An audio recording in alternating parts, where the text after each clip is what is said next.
सुमित्रा के 5 बेटे थे, जिसमें से सुमित्रा के 4 बड़े बेटे रवि, सूरज, निखिल और अखिल विदेश जाकर पढ़ाई करना चाहते थे।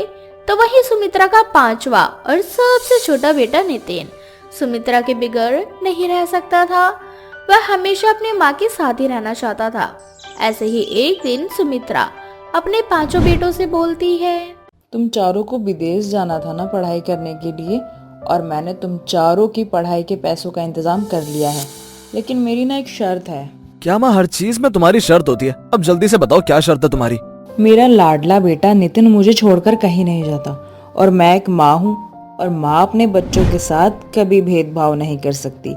इसीलिए तुम चारों एक साथ जाओगे। नितिन भी तुम्हारे साथ जाएगा, वो भी तुम्हारे साथ रहकर विदेश में पढ़ाई कर सकेगा और अच्छी नौकरी पाएगा। माँ, हमने कब नितिन को पढ़ाई करने से रोका है? वही आपका चमचा बना फिरता है। हमें नितिन को अपने साथ ले जाने में कोई दिक्कत नहीं है, पर यह सवाल आपको एक बार नितिन से पूछ लेना चाहिए कि वो हमारे साथ जाना चाहता है या नहीं। माँ, मैं यहीं पर रहकर पढ़ाई और नौकरी करूंगा और अपने चारों भाइयों से ज्यादा पैसे कमाऊंगा। मुझे अपनी पूरी पढ़ाई करने के लिए फिजूल के खर्चे नहीं करने और ना ही विदेश जाना है। लेकिन बेटा, तेरे चारों भाई तो विदेश जा रहे हैं, लेकिन तू क्यों नहीं जाना चाहता? माँ, मैं जानता हूँ आप मुझे भी खुद से दूर क्यों करना चाहती हो, पर आप बेफिक्र रहो। मैं कभी भी आपको इस बात के लिए ताने नहीं दूंगा। आप तो मेरी दुनिया हो। सुमित्रा के लाख बोलने पर भी नितिन अपनी माँ को छोड़कर नहीं जाता और सुमित्रा के चारों बेटे विदेश चले जाते हैं। देखते ही देखते कुछ साल बीत जाते हैं और सुमित्रा के 5 बेटों की पढ़ाई पूरी हो जाती है। कुछ दिनों बाद सुमित्रा के चारों बेटे विदेश से आने वाले होते हैं।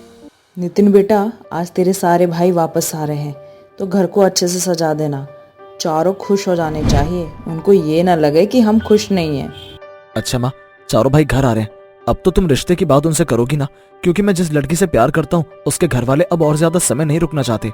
हाँ बेटा, मैं तेरे चारों भाइयों की शादी ना इसी साल करवाऊंगी, और तेरी भी। आखिर मुझे भी तो अपने घर में बहू चाहिए ना। इतना बड़ा घर है, अकेले ना बोर हो जाती हूँ मैं। पूरा घर खाली खाली लगता है। कम से कम बहू आएगी तो घर हरा भरा रहेगा। नितिन और सुमित्रा बहुत खुश थे क्योंकि सुमित्रा के चारों बड़े बेटे घर आ रहे थे। पर ये क्या, सुमित्रा के चारों बड़े बेटे अपने साथ अपनी बीवियों को लेकर आते हैं जो कि विदेशी होती है। अपनी विदेशी चारों बहुओं को देखकर सुमित्रा के पैरों तले जमीन खिसक जाती है। पर हर बार की तरह सुमित्रा अपने चारों बेटों के लिए अपनी विदेशी बहुओं को अपना लेती है और उनसे कहती है, मेरी चारों विदेशी बहू बहुत सुंदर है, लेकिन दुख इस बात का है कि मेरे बच्चों ने मुझे कुछ भी बताना जरूरी नहीं समझा। खैर, मेरी प्यारी बहुओं का नाम क्या है? माँ, ये मेरी बीवी लिली है और वो तीनों हैं रोज, लैला और जूली। सासू माँ, आपसे मिलकर अच्छा लगा। आई होप कि आपको भी हमसे मिलकर अच्छा लगा होगा। डार्लिंग, तुमने बिल्कुल सही कहा था। तुम्हारी माँ हिंदी बोलकर हमारा स्वागत करेगी। अच्छा हुआ जो हमने अपनी कंट्री में हिंदी बोलना सीख लिया, वरना हमें बहुत प्रॉब्लम होती। वैसे फ्रेंड्स, क्या तुम लोग थके नहीं हो? मैं तो बहुत थक गई हूँ। सासू माँ, हमारा रास्ता छोड़ दीजिए और हमें कमरा बता दीजिए। हाँ बहू, मैं तुम चारों को तुम्हारा कमरा दिखा देती हूँ। अब सुमित्रा अपनी चारों बहुओं को उनके कमरे में भेज देती है। सुमित्रा की चारों विदेशी बहू बहुत लालची और घमंडी थी, पर फिर भी सुमित्रा कुछ नहीं कहती। इसी तरह से कुछ दिन बीत जाते हैं। सुमित्रा की चारों बहू घर का एक काम नहीं करती और अकेले बेचारी सुमित्रा घर के कामों में लगी रहती। अपनी माँ को इतना परेशान देखकर एक दिन नितिन अपनी माँ से कहता है, माँ, मेरे चारों भाइयों ने तो शादी कर ली, अब तुम किसका इंतजार कर रही हो? मेरी शादी करवा दो। हाँ नितिन बेटा, मैं भी यही सोच रही थी कि कल ही जाऊं तेरा रिश्ता लेकर सुहाना के घर। अब सुमित्रा अगले ही दिन नितिन का रिश्ता लेकर सुहाना के घर जाती है और बहुत जल्द नितिन और सुहाना का रिश्ता तय हो जाता है। लेकिन रिश्ता तय होते ही सुमित्रा की चारों बहुएं अंदर ही अंदर जल भुन जाती है और एक दिन आपस में बातें करती है। मेरी प्यारी बहनों, बहुत जल्द इस घर में हमारी देसी देवरानी आने वाली है। हमारे पास बहुत कम समय है। जल्द से जल्द हमें इस घर का बंटवारा करना होगा और अपने हिस्से की जमीन बेचकर हमेशा के लिए विदेश में शिफ्ट होना होगा। ओ वाओ, ये तो बहुत अच्छी बात है कि हमारे देवर की शादी हो रही है, और जितनी जल्दी शादी हो जाएगी देवरानी भी आ जाएंगी। जल्दी जल्दी देवरानी आ जाएंगी तो घर का बंटवारा भी हो जाएगा, वरना हम उस नितिन के बीवी का इंतजार करना पड़ेगा और यहाँ सड़ना पड़ेगा। सुमित्रा की चारों बहू घर का बंटवारा चाहती थी, इसलिए नितिन की शादी से वो खुश थी। बहुत जल्द नितिन की शादी हो जाती है और सुहाना घर आती है, जिसके बाद सुहाना की चारों जेठानी उसके साथ बहुत गंदा बर्ताव करती है और बिना बात के उससे लड़ती रहती है। यो गवार, तुम जैसे लोगों को कुछ नहीं आता। जैसे तुम्हारे गंदे कपड़े वैसे तुम्हारी शक्ल है। जेठानी जी, अब मुझे कुछ समझ नहीं आता। आप हमेशा मुझे इस तरह से खरी खोटी क्यों सुनाती रहती हो? आखिर मेरी गलती क्या है? तुम्हारी गलती ये है कि तुम देसी गंवार हो, हमारे स्टैंडर्ड के नहीं हो, और वैसे भी हमेशा साड़ी पहन कर यहाँ वहाँ खड़ी हो जाती हो। हमने सोचा था कि हमारी देवरानी हमारी तरह होगी, पर तुम तो देसी निकली, और हम चारों तुम्हारे साथ नहीं रह सकते, इसलिए इस घर का बंटवारा होगा। रोज की ये बात सुमित्रा सुन लेती है और गुस्से में अपनी चारों बहुओं से बोलती है, अपनी मासूम देवरानी को परेशान करना बंद कर दो। और एक बात और, मेरे जीते जी इस घर का बंटवारा कभी नहीं होगा। घर का बंटवारा तो होकर रहेगा, अगर आपके जीते जी ना सही तो आपके मरने के बाद ही, पर घर का बंटवारा होगा। और अगर घर का बंटवारा नहीं हुआ तो हम अपनी प्यारी देवरानी के साथ खुद को भी खत्म कर लेंगे और सारा इल्जाम आप पर डाल देंगे। माँ जी, ये चारों बहुत खतरनाक है। इन चारों का शुरू से यही मकसद रहा है कि वो इस घर का बंटवारा कर सके और अपनी हिस्से की जमीन बेचकर विदेश शिफ्ट हो सके। इसीलिए ना आप इस घर का बंटवारा कर दीजिए। वैसे भी आज नहीं तो कल बंटवारा तो होना ही है। मेरे बंटवारे में मेरी सास है, बस मुझे वही चाहिए। आखिरकार सुहाना की चारों जेठानी लड़ झगड़ कर एक घर का बंटवारा कर लेती हैं और साथ ही साथ हर तरह की हर एक छोटी बड़ी चीज का भी बंटवारा करती हैं और अपने अपने हिस्से की जमीन बेचकर विदेश चली जाती हैं। तो वहीं दूसरी ओर नितिन और सुहाना अपनी माँ के साथ रहते हैं और एक खुशहाल जिंदगी जीते हैं। इसी तरह से कुछ साल बीत जाते हैं और कुछ सालों बाद सुहाना की चारों जेठानी अपने पति के साथ घर वापस आती है। सुहाना, माँ जी, हमें माफ कर दीजिए, हमसे गलती हो गई। हमने अपने रहने के भी आखिरी जगह बेच दी और विदेश चले गए, ये सोचकर कि हमारे नालायक पति एक बार अपना बिजनेस स्टार्ट करेंगे और हम विदेश में आराम से अपनी जिंदगी जिएंगे। पर ये चारों कुछ नहीं कर सके। और माँ जी, घर का बंटवारा हम नहीं, आपके नालायक बेटे चाहते थे, क्योंकि जमीन और पैसों की जरूरत उन्हें थी। माँ जी, जिसको तरक्की करनी होती है वो अपने देश में भी रहकर तरक्की कर सकता है, लेकिन आपके इन नालायक बेटों ने तो हमें भी रोड पे ला दिया है। हम इन नालायकों को छोड़ भी नहीं सकते। बस आप हमें माफ़ कर दीजिए, ये गलती हम दोबारा नहीं करेंगे। मुझे बहुत दुख हो रहा है कि ये गलती ना मेरे ही बेटे ने की है। इसमें तुम चारों की कोई गलती नहीं है, इसीलिए मैं तुम्हें एक और मौका दूंगी। हाँ दीदी, आप सब हमारे साथ रह सकती हैं। सुहाना की चारों जेठानियों को माफ कर देती है और उन्हें एक मौका और देती है, जिसके बाद वो सभी एक छोटे से घर में एक साथ रहते हैं। कोमल जितनी भोली थी उतनी ही शातिर थी उसकी सास तारा, क्योंकि कोमल मासूम और भोली थी, इसलिए तारा को अपनी बहू की फिक्र थी। ऐसे ही एक दिन, बहू तो कितनी भोली है, अरे जानती भी है ये दुनिया कितनी शैतान है, और ऐसी दुनिया में तू अकेले कैसे रहेगी। माँ, जहाँ बुराई होती है वहाँ अच्छाई होती है। शायद सभी लोग अब बुरा करते हैं, इसीलिए सिर्फ कुछ ही लोग अच्छे बचे, पर हम कुछ लोग भी बहुत कुछ कर सकते हैं। वैसे तेरी बात ना मेरे सर के ऊपर जाती है, लेकिन एक बात तो मुझे समझ में आ गई, आखिर खून खून को पुकार ही लेता है। जैसे मेरा भगोड़ा पति मुझे और मेरे बच्चों को अकेला छोड़कर चला गया, वैसे ही मेरा नालायक बेटा तेरे साथ किया, इसीलिए मुझे तेरी चिंता सताती है। माँ जी, आप है ना मेरे साथ, मुझे किसी बात की कोई फिक्र नहीं।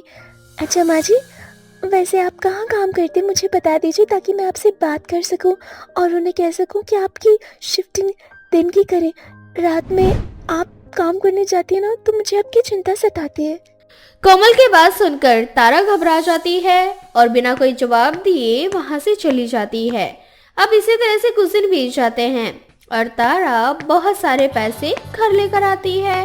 अपनी सास के पास इतने सारे पैसे देखकर कोमल घबरा जाती है और अपनी सास से कहती है, माँ जी, आपके पास इतने सारे पैसे कहाँ से आए? आखिर आप ऐसा कौन सा काम कर रही हैं? अरे बहू, ये पैसे मेरे नहीं हैं, मालिक के हैं। वो सैलरी बांटनी है ना। और आज क्या था ना कि बहुत सारे एम्प्लॉय ऑफिस नहीं आए थे, तो उन्होंने मुझे पैसे दे दिए ताकि मैं उन सभी को सैलरी बांट सकूं। पर माँ जी, आप तो ज्यादा पढ़ी लिखी नहीं है, फिर ये काम कैसे कर पाएंगी? चलिए आप मुझे बता दीजिए कितने लोगों को सैलरी देनी है और कितनी सैलरी उन्हें देनी है। मैं अलग से बनाकर रख दूंगी, आप कल जाकर उन्हें दे देना। नहीं बहू, मैं खुद सब संभाल लूंगी। अपनी बहू की ऐसी बातें सुनकर तारा की आंखों में आंसू आ जाते हैं और वो सारे पैसे एक बक्से में रखकर सोने के लिए चली जाती है और कोमल को भी सोने के लिए कह देती है। क्या हुआ माँ जी, आप दुखी क्यों हो गई? मैं तो बस आपकी मदद कर रही हूँ, और वैसे भी अभी सिर्फ रात के 9 ही बज रहे हैं। नहीं बहू, तुझे मेरी मदद करने की कोई जरूरत नहीं है। मैं नहीं चाहती कि जो काम मैं कर रही हूँ वो काम तू भी करे। अरे ऑफिस में बहुत सारे लोग हैं जो मेरी मदद कर देंगे, बस तू अपना ख्याल रख और सो जा। ठीक है माँ जी, अगर आप बोल रही हैं तो मैं सो जाती हूँ। कोमल को अपनी सास की कोई बात समझ नहीं आती, पर वो अपनी सास से बहुत प्यार करती थी, इसलिए अपनी सास से कोई सवाल नहीं करती। कोमल हर किसी की मदद करना चाहती थी, उसे हर किसी की मदद करना बहुत पसंद था। तो वहीं तारा मासूम और गरीब लोगों की किडनियां बेचा करती थी। ऐसे ही एक रात डॉक्टर, इस लड़के को पथरी है और इसके पास 2 किडनियां हैं। आप एक किडनी निकाल लेना और मुझे दे देना। आपका काम मैं आज रात को ही कर दूंगी। पर तुम्हें देने का क्या फायदा? इतना रिस्की काम मैं करता हूँ और तुम सही से मोल भाव भी नहीं कर पाती। भूलो मत कि मैं बिचौली हूँ। मैं ही आपके पैसे और किडनी का लेन देन करती हूँ। अगर मेरे साथ होशियारी की तो मैं तो अपना मुंह खोल दूंगी। अच्छा ठीक है, धमकी देने की जरूरत नहीं है। बस एक बात याद रखना, इस बार अच्छे से डील करना, पिछली बार की तरह कम पैसों में नहीं। समझ गई। तारा जिस हॉस्पिटल में तारा साफ सफाई का काम किया करती थी, वहाँ के डॉक्टर्स मासूम लोगों की किडनी निकाल दिया करते थे और उन किडनियों का मोल भाव तारा किया करती थी। ऐसे ही एक दिन तारा जल्दबाजी में अपना पर्स लिए बिना ही हॉस्पिटल से चली जाती है। कोमल अपनी सास को रोकने की कोशिश करती है, पर वो नहीं रुकती, जिसके बाद कोमल अपनी सास का पीछा करती है और जब अपनी सास को हॉस्पिटल में जाता देखती है तो उसे गर्व महसूस होता है। अच्छा, तो माँ जी इस हॉस्पिटल में काम करती है? कुछ दिनों से मेरे पेट में बहुत दर्द हो रहा है, और अब जब माँ जी इस हॉस्पिटल में काम करती है तो क्यों ना मैं डॉक्टर को दिखा लूं, कम पैसों में काम हो जाएगा। इस बात से बेखबर कोमल की उसकी सास एक किडनी चोर है। वो उस हॉस्पिटल में अपना इलाज करवाने के लिए चली जाती है, जहाँ डॉक्टर उसके कुछ टेस्ट करते हैं और उसे कहते हैं, मैडम आपके पेट में अपेंडिक्स है, अर्जेंट ऑपरेशन करना होगा। अगर आपने अभी ऑपरेशन नहीं करवाया तो आपकी जान को भी खतरा है। क्या अभी इसी वक्त ऑपरेशन करवाना होगा? हाँ, अभी इसी वक्त। अगर साथ में कोई आया है तो उन्हें बुला लो, या तो फिर फोन करके बता दो। नहीं नहीं डॉक्टर साहब, फोन करने की जरूरत नहीं है। मेरी सास यही काम करती है, उनका नाम तारा है। अच्छा, तो तुम तारा की बहू हो? अब आएगा मजा। इस बार जब तारा अपनी बहू की ही किडनी बेचेगी तब आएगा मजा। अब पता चलेगा उस तारा की बच्ची को कि जब उसकी बहू की किडनी ही चोरी होगी। मुझसे तेज बनने की कोशिश कर रही थी। इस तरह से वो डॉक्टर तारा से अपनी बेइज्जती का बदला लेने के लिए, उसकी बहू का ऑपरेशन करने के लिए उसे ऑपरेशन थिएटर में ले जाते हैं। पर उसी वक्त तारा साफ सफाई करने के लिए वहां पहुंचती है और जब वो ऑपरेशन थिएटर में अपनी बेहोश बहू को देखती है तो डॉक्टर उसे कहती है, डॉक्टर ये क्या कर रहे हो? ये मेरी बहू है और मैं अपनी बहू की किडनी चोरी नहीं कर सकती और ना ही उसे बेच सकती हूँ। ये बहू होगी तुम्हारी, पर अभी ये मेरी पेशेंट है और मैं इसका डॉक्टर। ऑपरेशन तो इसका होकर रहेगा। देख डॉक्टर, तू बिल्कुल भी सही नहीं कर रहा। अगर तूने मेरी बहू की किडनी निकाली ना तो मैं तेरा सारा काला चिट्टा खोल दूंगी। नर्स, इस औरत को बाहर निकालो, ये हमारे काम में दखलंदाजी दे रही है। अब नर्स तारा को ऑपरेशन थिएटर से बाहर कर देते हैं। अब अपनी बहू को बचाने का तारा के पास कोई रास्ता नहीं बचा था, इसलिए वो जल्दी से पुलिस को बुला लेती है और ऑपरेशन शुरू होने से पहले ही वहाँ पुलिस आ जाती है, जिसके बाद तारा अपने सारे गुनाह कबूल कर लेती है और डॉक्टर के भी सारे काले चिट्टे खोल देती है। साहब, मेरा नाम तारा है और मैं हॉस्पिटल में साफ सफाई का काम करती हूँ। एक दिन मैंने देखा कि डॉक्टर मासूम लोगों की जान ले रहा है, उनकी किडनियां निकाल रहा है। जब मुझे ये सब पता चला तो डॉक्टर ने मुझे पैसों का लालच दे दिया और मैं भी इनके साथ इस काम में शामिल हो गई। इनके साथ किडनी चोरी करने लगी। इन्होंने कई बार मासूम लोगों का इलाज करने के बहाने उनको बेवकूफ बनाया। तो फिर आज क्या हुआ जो तुम खुद अपने मुंह से अपना भांडा फोड़ रही हो? हाँ? क्योंकि आज मेरी बहू की जान पर आफत बनाई है। मेरी बहू बहुत मासूम है और मेरी बहू का इन सबसे कोई लेना देना नहीं है। ये डॉक्टर मेरी बहू की किडनी चोरी कर रहा था। जब मैंने इसे रोकने की कोशिश की तो ये मेरी बात नहीं माना। मुझे आपको बुलाना पड़ा मजबूरी में। आप चाहो तो मुझे गिरफ्तार कर लो, लेकिन इस पापी को सजा जरूर देना। इस तरह से तारा अपने सारे गुनाहों को कबूल कर लेती है। कुछ देर बाद जब कोमल को होश आता है तो उसे बहुत दुख पहुंचता है कि उसकी सास एक किडनी चोर थी, पर कोमल चाहकर भी कुछ नहीं कर पाती और जिंदगी भर इसी तरह से लोगों के ताने सुनती। प्रिया को अपने गोरे रंग का बहुत घमंड था। उसे हमेशा यही लगता था कि गोरा होना सौभाग्य की बात है और प्रिया को एक बहुत बड़ी गलतफहमी थी कि वो गोरी तो है, उसकी शादी अमीर घर में हो जाएगी। पर उसकी गलतफहमी तब टूट जाती है जब उसकी शादी एक गरीब घर में होती है। सही कहते हैं, सबका घमंड टूटता है और मेरी शादी गरीब घर में कर भगवान ने मेरा भी घमंड तोड़ दिया। जहाँ मेरी अपाहिज सास और निकम्मे पति के साथ मेरी काली ननन की जिम्मेदारी है मेरे ऊपर। ये सब सोचती हुई प्रिया खेत में जाती है और किराए पर लिए हुए खेत में मन लगाकर काम करती है। शाम को खेत का मालिक आता है और प्रिया को उसकी दही देते हुए उससे कहता है, अरे तुम कितनी गोरी और सुंदर हो। तुम जैसी लड़कियां खेत में काम करते हुए थोड़ा अच्छी लगती हैं। अरे काम छोड़ क्यों नहीं देती? मालिक, नहीं छोड़ सकती क्योंकि मेरे कंधों पर मेरी ससुराल की जिम्मेदारी है। मेरी अपाहिज सास की दवाई और काली ननन की शादी की जिम्मेदारी मुझे ही निभानी है क्योंकि मेरा निठल्ला पति पूरे दिन शराब के नशे में डूबा रहता है। पर इतना सब कुछ अकेले तुम कैसे करोगी बेटी? सब हो जाएगा मालिक। जो भगवान ने इतनी जिम्मेदारियां दी है तो कुछ रास्ता जरूर निकाल देगा। अच्छा, मैं चलती हूँ। अरे बेटिया, जाते जाते आज की मजदूरी तो ले जा। इतना बोलकर खेत का मालिक हमेशा की तरह प्रिया को आज की मजदूरी से कुछ पैसे ज्यादा देता है। मालिक, कभी कभी तो मुझे लगता है आप ही मेरे भगवान हैं। तभी तो आप हमेशा मुसीबत में मेरी मदद करते हैं और मेरी दिहाड़ी से ज्यादा रकम देते हैं। अरे मैं तो बस इंसानियत के नाते तुम्हारी मदद करता हूँ बिटिया। अरे आज मैं तुम्हारी मदद करूंगा तो कल भगवान मेरी मदद करेगा। बोलो राधे राधे, लो पैसा, जाओ। इस तरह से प्रिया पैसे लेकर घर जाती है जहाँ उसकी अपाहिज सास बुखार से तप रही होती है। काजल, माँ जी को क्या हुआ? वो इतनी क्यों कांप रही है? भाभी देखो ना, सुबह से माँ की तबीयत खराब है। बुखार उतरने का नाम ही नहीं ले रहा। मैंने पास वाली आंटी से बर्फ लेके ठंडी पट्टी कर दी, लेकिन फिर भी माँ का बुखार नहीं उतर रहा। काजल, अगर ऐसी बात है तो तुम्हें मुझे खेत में बुलाने आना चाहिए था। मैं तभी माँ जी की दवाई लेकर आ जाती। मैं तो आपके ही पास आ रही थी भाभी, लेकिन माँ ने आने नहीं दिया। पता नहीं कैसी बहकी बहकी बातें कर रही है माँ। बहू, अब तो मेरी फिक्र करना छोड़ दे। तेरे सर से एक बोझ खत्म होने वाला है। माँ जी, आप ऐसी बातें क्यों कर रही हो? मैं अभी डॉक्टर को बुला कर लाती हूँ। आपको कुछ नहीं होगा। अभी तो आपको अपनी बेटी की शादी करवानी है, उसका कन्यादान करना है। मुझे नहीं लगता कि मैं अपना सपना कभी पूरा कर पाऊंगी। मेरी बेटी का रंग काला है और यही उसकी मुसीबत है। कोई भी लड़का उसका हाथ नहीं थामना चाहता। मेरी हालत इतनी ज्यादा खराब है कि मुझे नहीं लगता कि मैं अब ज्यादा दिन जी पाऊंगी। इसीलिए मेरी बेटी की शादी की जिम्मेदारी बहू तेरे हाथों पर है और इसका कन्यादान भी तुझे ही करना है। प्रिया की सास अपनी आखिरी इच्छा प्रिया को बता ही रही होती है कि तभी प्रिया का पति निर्मल नशे की हालत में घर आता है। अरे यार, ये घर आते आते मुझे चक्कर क्यों आने लगते हैं यार? शायद ये भूख की वजह से है। अरे ओ कलमुही, जल्दी से खाना लगा, बहुत भूख लग रही है मुझे। लगा अब। क्यों, दारू पीकर तुम्हारा पेट नहीं भरा क्या? अब मुझसे मुंह संभाल के बात कर। तेरा पति हूँ मैं, दिखता नहीं क्या? तेरा पति परमेश्वर। अगर पति ऐसा होता है तो मुझे नहीं चाहिए तुम जैसा पति। बहुत बर्दाश्त कर लिया मैंने।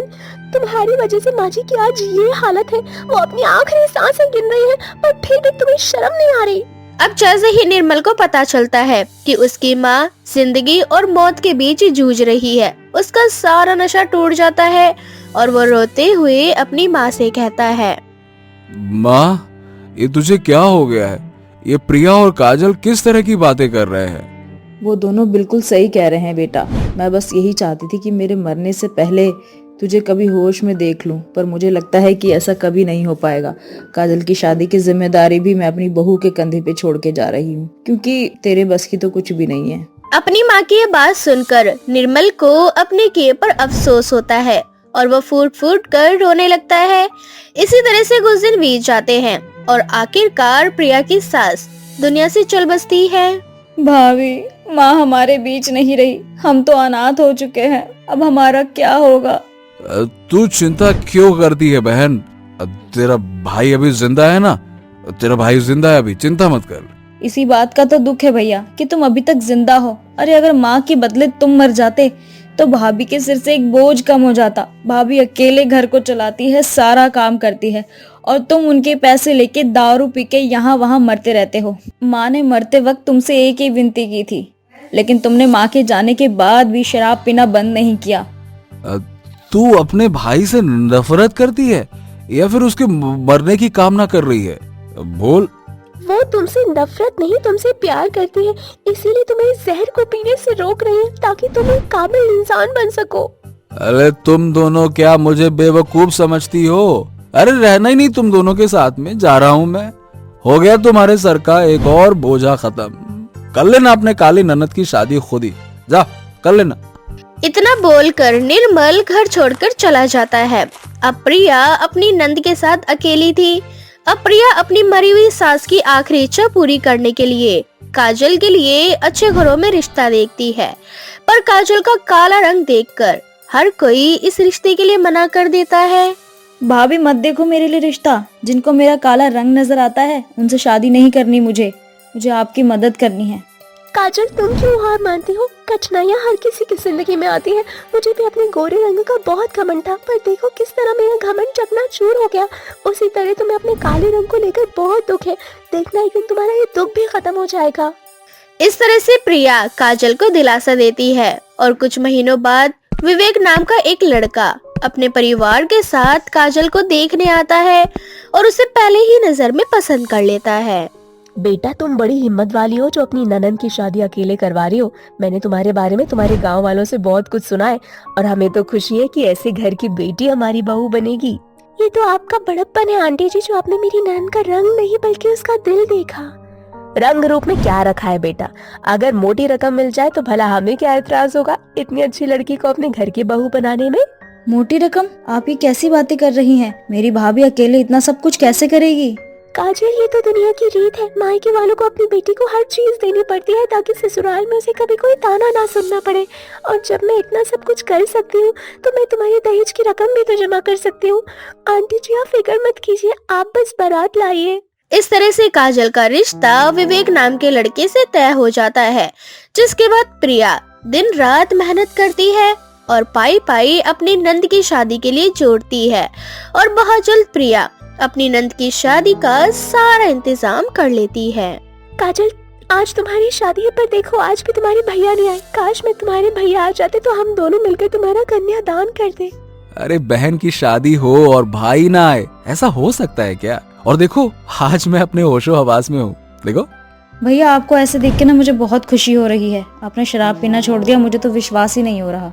समाज के ताने और खाली जेब ने मुझे सब सिखा दिया। इस तरह से अब प्रिया निर्मल के साथ अपनी काली नंद की शादी करवाती है और उसका कन्यादान करती है। शादी के बाद काजल अपने ससुराल में एक खुशहाल जिंदगी जीती है, तो वहीं दूसरी ओर निर्मल भी काम करने लगता है और इस तरह से प्रिया की नर्क भरी जिंदगी भी सुधर जाती है।